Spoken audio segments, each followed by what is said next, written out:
We're reading God in the Real Life.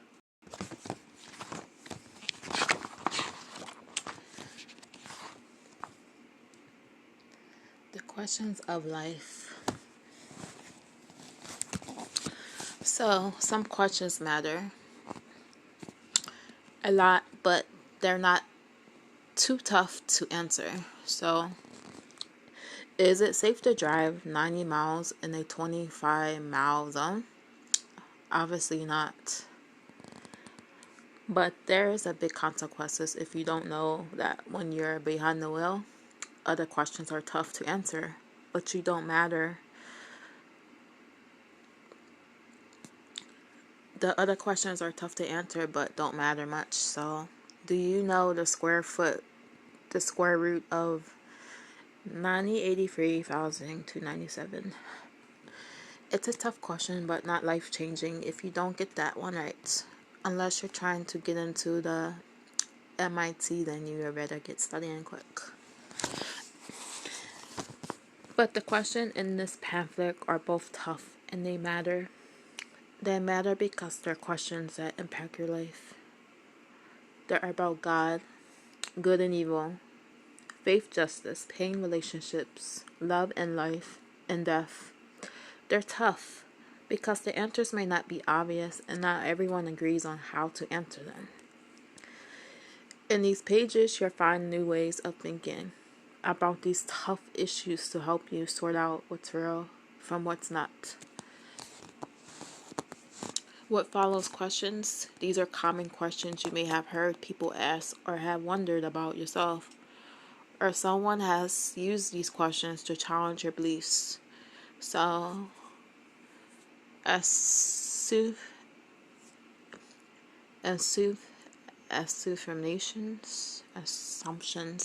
assumptions.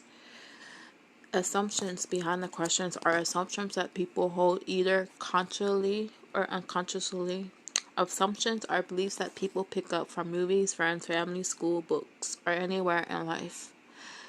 But assumptions like God, theirs need examination. The challenges are the assumptions true? Are they true?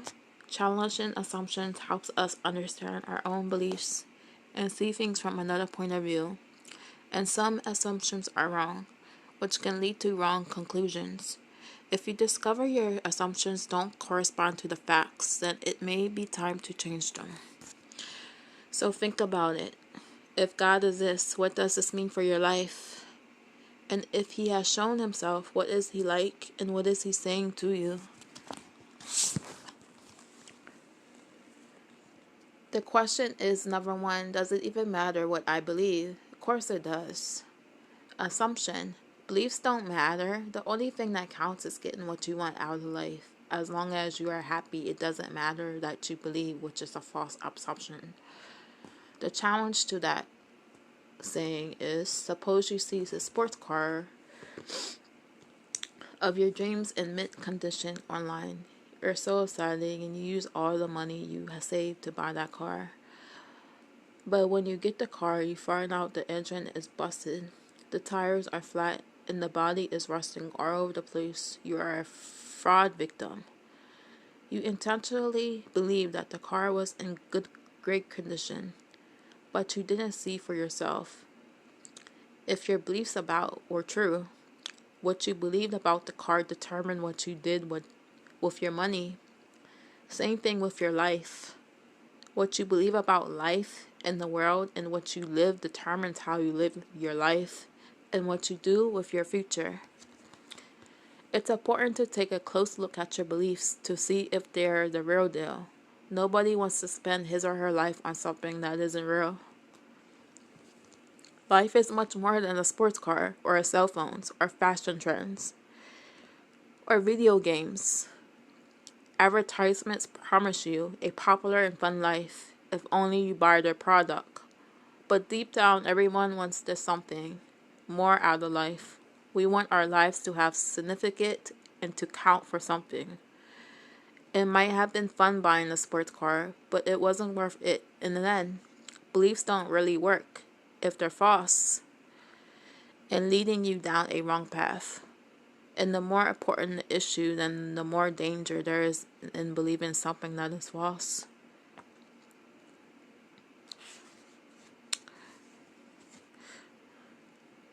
By C.S. Lewis, if Christianity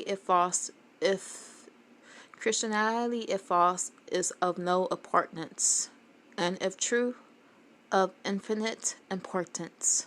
The only thing it cannot be is moderately important. C.S. Lewis. Quote, think about it. What you believe about God will affect all your choices and the resultant outcomes in your life. This can seem overwhelming at times, but remember that God doesn't expect you to know everything about life. And He promises that if you ask Him, He will lead you into truth and understanding along the journey of life. So Jesus said, ask and it will be given to you. Seek and you will find it. Knock and the door will be opened to you. Matthew chapter 7, verse 7. But this challenge comes with a question. How can you ask for God's help unless you know the God you are asking? Getting to know the true and living God is one of the most reality-based things a person can do.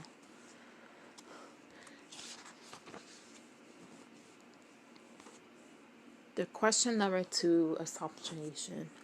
Aren't all religions basically the same? No, they're not. Assumption about false religions. All religions, including Christianity, teach basically the same thing, which is false. They are just different paths to improving your life and spiritual side. No, they're not. It's assumptions. Challenge. Have you ever Googled driving directions, but when you tried following them, you ended up totally lost because the map was wrong? The streets didn't really intersect them like the map showed, or the directions said to turn right, and when you should have turned left. A good map accurately represents the streets and makes true claims about the landscape. Religions are like maps of life. They make claims about the world. They attempt to answer questions like, where do we humans come from?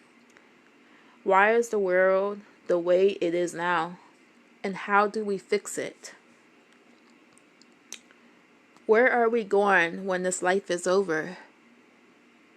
Different belief systems, religious or non-religious, answer these questions in different ways. Atheism says God does not exist. Christianity says God created us. Hinduism says we are reincarnated after we die. And Christianity says we only live once. Islam says Jesus was only another prophet. Christianity says Jesus was God in human form. Many beliefs must end up being false because logically they can't all be true. On the surface, some religions may look alike because they similar questions. It's the answers that are different. For example, both Christianity and Buddhism teach about peace. But here's the difference. In Buddhism, peace means losing your identity in the universe and no longer desiring anything. In Christianity, peace involves deep desire for a relationship with God, Jesus Christ. By looking deeper into what religions and belief systems really teach, you can see they have significantly different claims about the world and answers to the questions of life. If Christianity's claims about the world are true, then other religions that teach different answers are like the maps with wrong directions. They won't help you get to the right destination.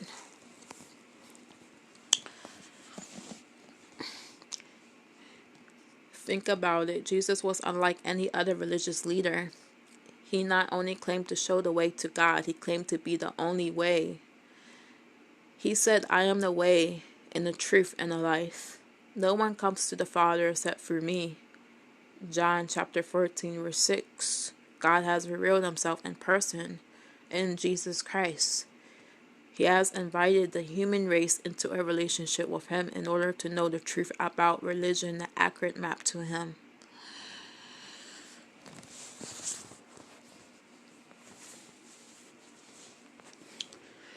third false assumption when people say, how can anyone say they know the truth? Assumption: no one can know which religious belief are true or false, so Christians can't say they know what's true and what's not truth is related. The challenge to that is relativism is the belief that we cannot know what is true. Here is the problem. Take the statement. We cannot know what is true. This statement would have to be true if relativism were correct. But relativism says we can't know if anything is true or false, so we could not even know if the statement. We know what is true. Relativism is self-refuting. That's because there is such a thing as truth. In fact, people make decisions about what is true and false all the time. Suppose you try calling your friend, but the call won't go through.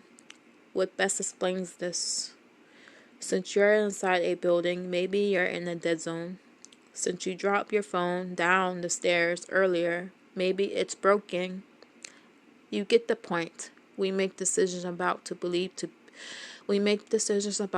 believe to be true or not true, by trying to figure out what makes the best sense from the available evidence. Truth claims about religion are no different. Christians believe that what the Bible teaches about God, humanity, history, nature, and our lives makes the most sense out of the world and human experience. No one says that you have to prove every Christian teaching beyond a shadow of a doubt before you can believe Christianity to be true. We can see the beauty and complexity of nature and the reasoning that there must be a creator behind it. We can look at our own conscience and beliefs about right and wrong and conclude that there must be someone higher than us humans who determines right and wrong. We can see people's lives change for the better when they sincerely follow Jesus' teachings and understand that God is the giver of the new and authentic life. Think about it as you try to figure out the truth claims about God. Remember that God himself is not an object or a statement to be figured out. He is a person. So genuine knowledge of God is a personal. Jesus said, if you hold my teachings, you are really my disciples. Then you will know the truth, and the truth will set you free.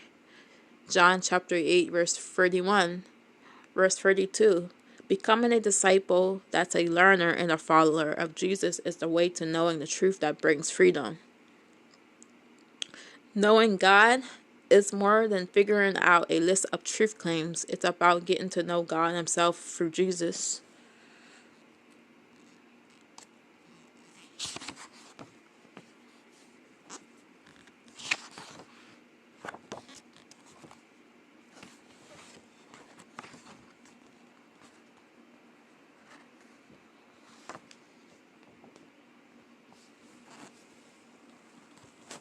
So the other assumption is, if God exists, why is there so much wrong with this world?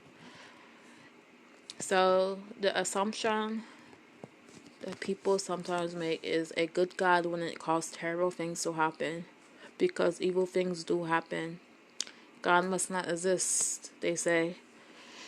The challenge to that is people of all faiths have to grapple with the question of why the world isn't the way we want it to be. There are 4 things to keep in mind about how Christianity deals with this question. First, God does not make evil happen. The first humans, Adam and Eve, rejected God's authority and chose to do things their own way in Genesis. The result was not pretty. Sin and evil entered the world, and humanity had to deal with a fallen humanity ever since. God did not force humans to choose to reject his goodness, but God allowed them to choose, even to choose wrongly. Consider the evil that happens: murder, cheating, lying, torture, war, and slavery. Human beings are the perpetrators, not God. And sometimes God steps in to prevent evil and protect people, but other times he allows humans to cause harm. Second, God allows humans to choose wrongly in order to allow us to choose love. Suppose a fairly fair king proclaims a fair maiden. As my lord subject, you may choose the man you wish to marry. The maiden chooses a warty green loser, but the king then says, I won't allow it. Not much of a choice. Suppose God stepped in every time and stopped every person in every place from doing wrong. Would that be your real choice?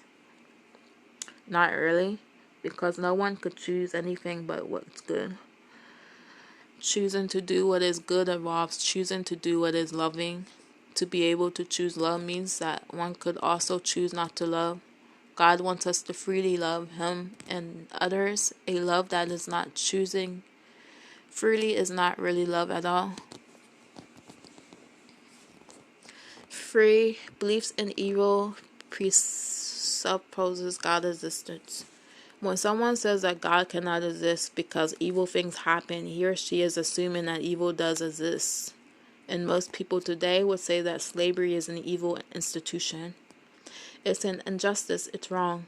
But in a world without God, what could someone mean when he calls something like slavery evil?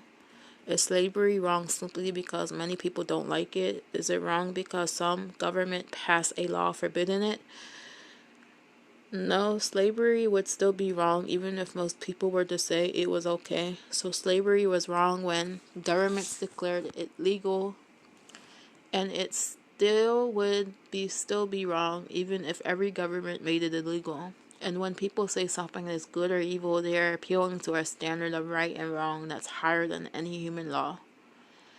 If there is a law of good and evil above and beyond humans, then this means there must be someone beyond humanity that gives this law. Someone on which ultimate truth about good and evil depends. In a godless universe, evil could only be something that many people don't like or pass laws against. But if evil and good truly are evil, and good regardless of what a group of people say or the laws they pass, then this points toward God's existence rather than counting against His existence. And 4, we do not know all God's reasons for allowing some things.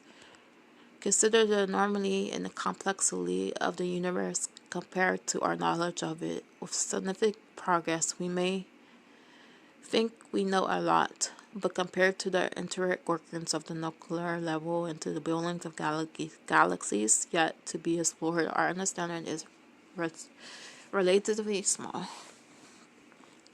If God exists and He is all-knowing, all-powerful, creator of the universe, then it should come to no surprise that we do not understand all the reasons God has for allowing certain things to happen. To know all God's reasons, like why He allows certain natural disasters or why He lets some people do particular things, is really to have the mind and knowledge of God. But as God's creation, we must come to acknowledge that we do not know it all.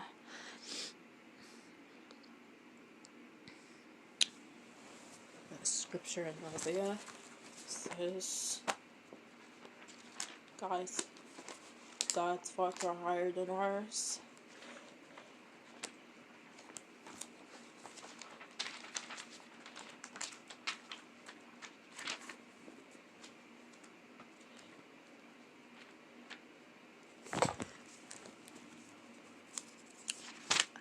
Isaiah.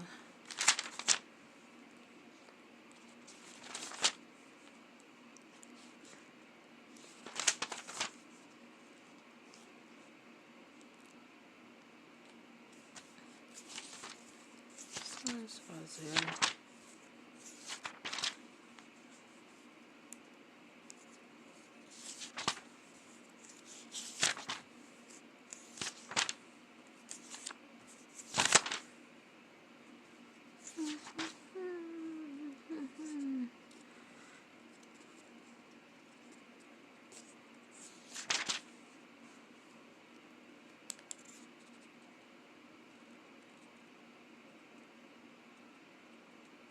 No one can measure the depths of His understanding. He gives power to the weak and strength to the powerless. Even young will become weak and tired, and young will fall associations.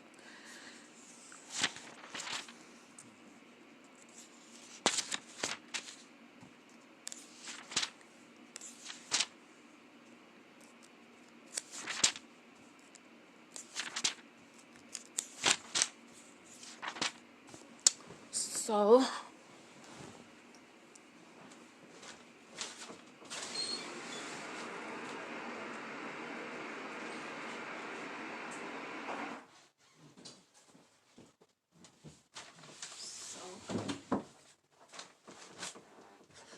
so it says,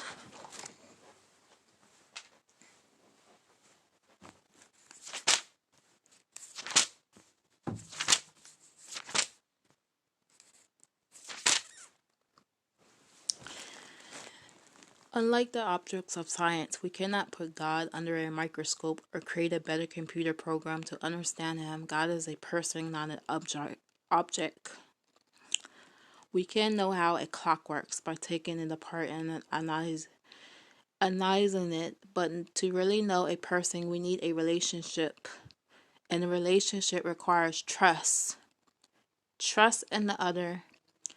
God asks us to trust in His goodness and His love and to keep our eyes open to seeing His goodness, one fruit and over evil. Jesus promised His followers that He will come again one day. John chapter 14, verse 3. God will rid the world of evil and give new life to all those who have chosen to follow Jesus Christ. 2 Peter chapter 3, verse 9. Believing in God is to trust in Him.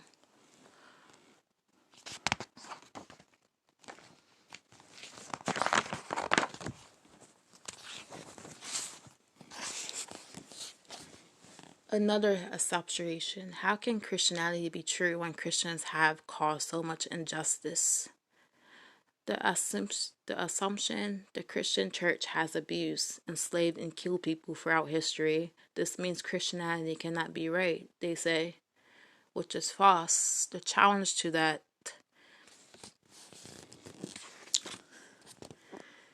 history holds many examples of Christians and institutions that have been launched, military campaigns in the name of Christ, enslaved groups of people, and exploited the vulnerable. Tragically, some people have twisted verses in the Bible to try to justify their orthodoxies and have claimed the title Christian for power and financial gain. These things are entirely against the teaching of Jesus Christ. Christians must wholeheartedly condemn orthodoxies committed in the name of Christ. But history. So,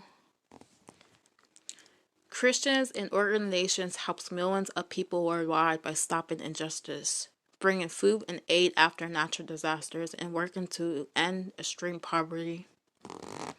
The truth of Christianity is not determined by stacking up side by side the examples of good or bad things Christians have done. Christian is not false simply because some who claim the name of Christian fail to live out what that merely means. Think of it this way. Some people have committed atrocities in the name of Christ. Conclusion: therefore, Christianity must be false. Clearly, the conclusion does not follow from the premise, any more than saying all medical science must be false simply because some people claim to be doctors or frauds. Jesus' teachings and message are as true today as they were when the first gave them.